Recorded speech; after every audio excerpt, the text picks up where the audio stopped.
এনসিপির একজন নেতাকর্মীর আকিদা দেখলাম, দেখি খুবই অবাক হয়ে গেলাম। 5ই আগস্টের পর এই বাংলাদেশের মধ্যে ছাত্ররা সকলে মিলে নতুন একটা দল গঠন করেছে, যেটা হচ্ছে ন্যাশনাল সিটিজেন পার্টি, যেটাকে সংক্ষেপে বলা হয় এনসিপি। দলটার মধ্যে সদস্য সচিব হচ্ছে আখতার হোসেন, সবসময় একেবারে সুন্নতি লিবাস পরিধান করে থাকে, তার মুখে দাড়ি আছে, পাঞ্জাবি পরে থাকে। তো তিনি একটা জনসভার মধ্যে গিয়েছে, দেখুন তার সামনে দাঁড়িয়ে একজন কর্মী তার ব্যাপারে কি বলছে।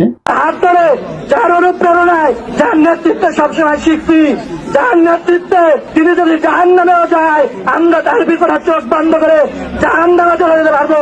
আমার সেই নেতা জাতীয় নাগরিক পার্টি এনসিপির সদস্য সচিব, সংগ্রামী সদস্য সচিব, জননেতা জামানার ভাসানী, জননেতা আখতার হোসেন।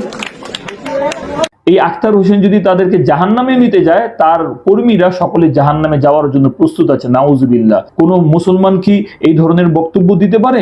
আজকে আমরা দুনিয়ার মধ্যে এত ইবাদতের মুজাহাদা করছি, কষ্ট করছি শুধুমাত্র আল্লাহ তাআলাকে পাওয়ার জন্য এবং জাহান্নাম থেকে। আর এই লোকগুলো বলতে চাচ্ছে যদি তাদের নেতা জাহান্নামে যায়, নেতার সাথে তারা জাহান্নামে যেতেও প্রস্তুত আছে। জাহান্নাম কত বড় ভয়ানক বিষয়। নবীজি সাল্লাল্লাহু আলাইহি ওয়াসাল্লাম উম্মতকে শিক্ষা দিয়েছেন, তোমরা আল্লাহ তাআলার কাছে জাহান্নামের আযাব থেকে পানা চাও। আর এই লোকগুলো জাহান্নামে যাওয়ার জন্য সবসময় প্রস্তুত হয়ে আছে। কোনো ব্যক্তি যদি এই ধরনের আকীদা রাখে যে আমি আমার নেতার সাথেই জাহান্নামে যেতে চাই, তাহলে আপনারা চিন্তা করে দেখেন এটাকে ইসলাম কখনোই সমর্থন করে না। অনেক সময় কর্মীরা আবেগী হয়ে এবং নেতাকে খুশি করার জন্য এই ধরনের বক্তব্য দিয়ে থাকে। কিন্তু আখতার হোসেন সে তো একজন সচেতন মানুষ ছিল, সে তো বলতে পারতো যে না, তুমি এই ধরনের কথাবার্তা বলছো, এই ধরনের কথাবার্তা ইসলাম কোনোভাবেই সমর্থন করে না এবং এই কথা থেকে আমি আল্লাহ তাআলার কাছ থেকে পানাহ চাই। তো তাদের এই অবস্থা দেখে আমার কোরআনে কারীমের সূরা আহজাবের 66 আর 68 নম্বর আয়াতের কথাই মনে পড়ে যাচ্ছে। আল্লাহ তাআলা যখন এই ধরনের নেতা কর্মীদেরকে জাহান্নামের মধ্যে দিবে, তখন এই কর্মীরা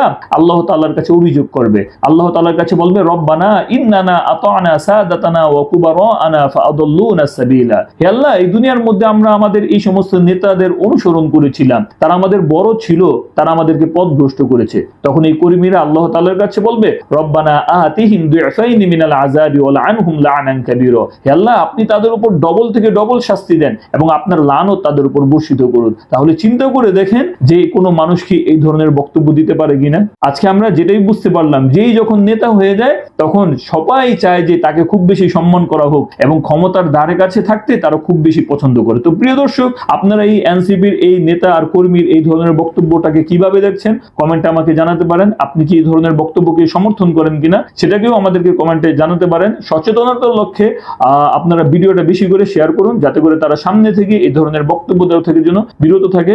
আসসালামু আলাইকুম ওয়া রাহমাতুল্লাহ।